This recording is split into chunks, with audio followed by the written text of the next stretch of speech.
Let me ask the silliest, or maybe the most important question.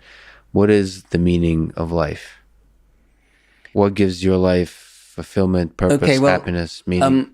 From a scientific point of view, the meaning of life is the propagation of DNA, but that's not what I feel. That's not the meaning of my life.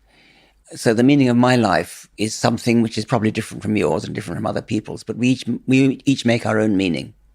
So we set up goals we want to achieve. We want to write a book. We want to do whatever it is we do, write a quartet. We want to win a football match.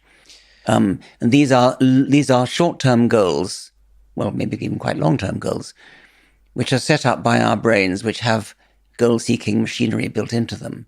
But what we don't feel motivated by the desire to pass on our DNA, mostly.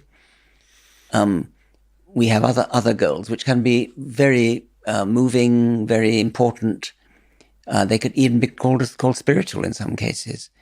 We want to understand the riddle of the universe. We want to understand consciousness. We want to understand how the brain works. These are all noble goals. Some of them can be noble goals anyway. And they are a far cry from the fundamental biological goal, which is the propagation of DNA. But the machinery that enables us to set up these higher level goals is originally programmed into us by natural selection of DNA. The propagation of DNA, but what do you make of this unfortunate fact that we are mortal? Do you ponder your mortality? Does it make you sad? Does it? I ponder it. It makes me sad that I shall have to leave and not see what's going to happen next.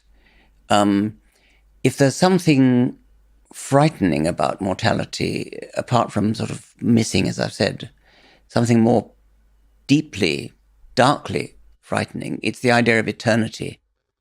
But eternity is only frightening if you're there. Eternity before we were born, billions of years before we were born, and we were effectively dead before we were born.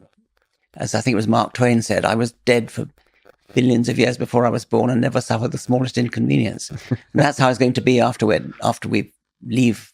So I think of it as really, eternity is a frightening prospect.